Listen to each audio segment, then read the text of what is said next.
Welcome to Jeremiah's Porch Talks. This is where we take a few minutes and talk about leadership and life right from my front porch in Sykesville, Maryland. Rain or shine, this is a time for us to reflect, reset, and get ready for whatever comes next in our respective journeys. I'm Jeremiah. Thanks for joining me.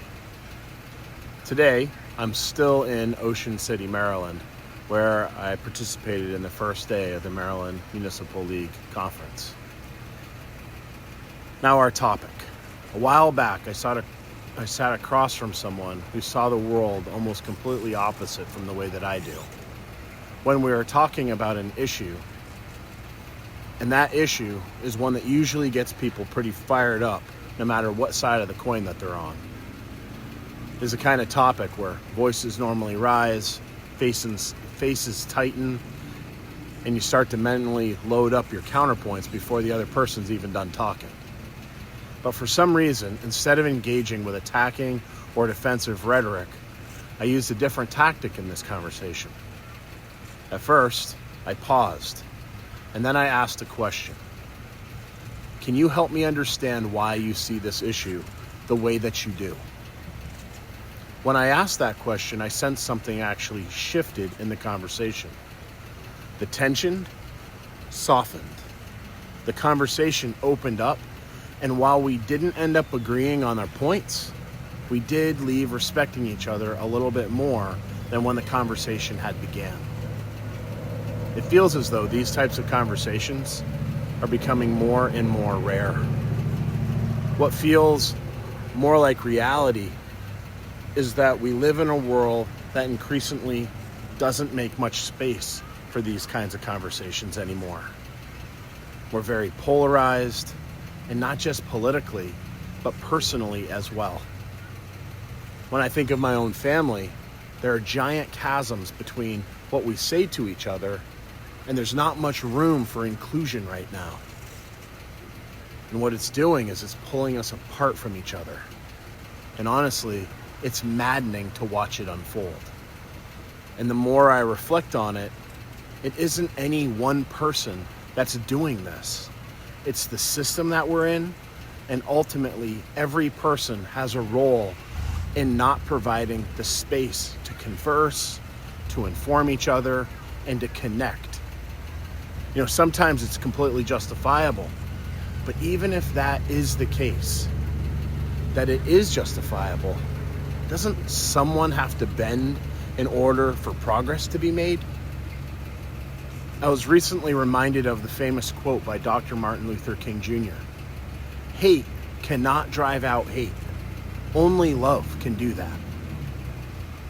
Pew Research found that most Americans right now today don't just disagree with people on the other side of things. They now view them as immoral. Let that settle in. We don't just believe the other person is wrong. We think they are immoral. That is not healthy disagreement. That's moral condemnation. And you know who loves seeing this? Social media conglomerates. Because anger gets attention. Outrage sells. MIT recently found that false political content spreads 6 times faster than the truth online. And the more fired up that we get, the longer we stay online.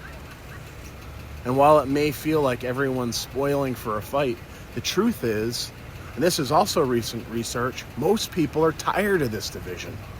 Most people are tired of seeing their families torn apart. Most people are tired of having friendships of many years abruptly ended. And this tiredness that we're experiencing, people have called it, they've called us the exhausted majority. And would it surprise you that nearly 70% of Americans say they're frustrated with the screaming and the division? They want something healthier, but most just don't know where to begin. So this brings me back to the concept of dignity.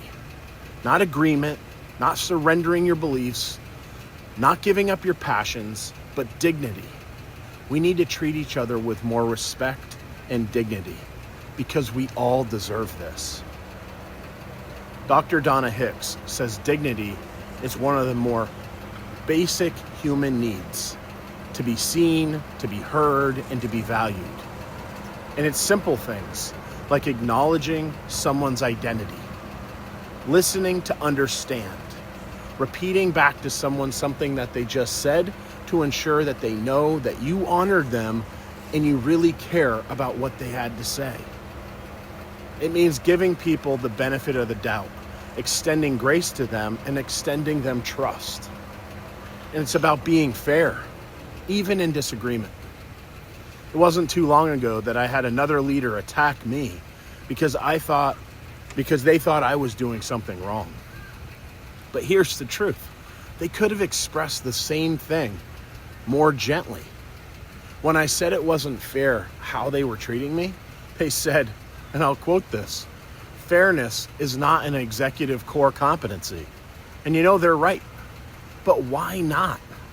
We all deserve to be treated fairly, equitably, and done so with dignity, courteousness, and respect. Things that I was taught when I was a kid. You don't have to change your beliefs to offer dignity. You just have to see the humanity in the other person.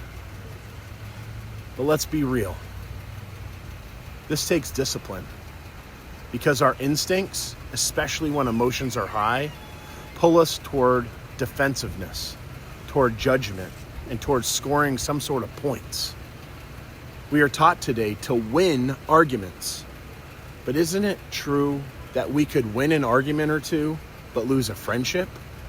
And is that really winning? And is it really worth it? Discipline means training yourself to pause when you want to react. It means recognizing that the goal of the conversation isn't to win, but it's to understand. This also takes humility. Humility says, I don't have all the answers.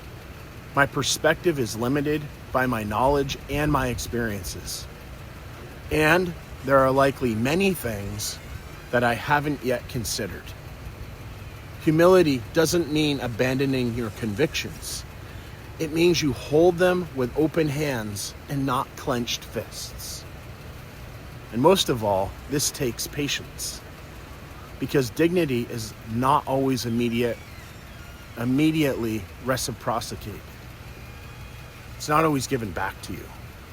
Sometimes when you extend it, the other person comes in hot. And sometimes in order to love your neighbor, you really do have to turn that other cheek while they lash out, and you have to show patience. Patience says, I'm going to be in this for the long game. Real relationships, real community, and real healing, they take time. And sometimes dignity is the thing that plants seeds that don't bloom right away.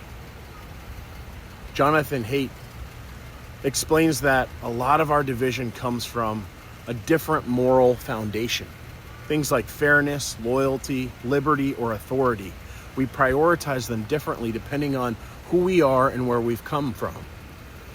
So even when two people who are completely sincere, they can look at the same issue and see entirely different things. We're often speaking different moral languages, but dignity allows us to stay in the conversation long enough to learn that other person's language. Amy Edmondson calls this type of environment psychological safety, creating space where people feel safe to speak when they disagree. And that kind of safety allows something powerful to happen. People feel heard, walls come down, and dialogue replaces debate. Look, we're not going to solve all of society's polarizations tonight, and we don't have to, but we do need to start. One conversation, one moment, one person at a time. So here's our challenge.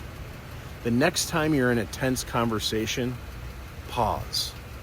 Ask one more question, and then ask another.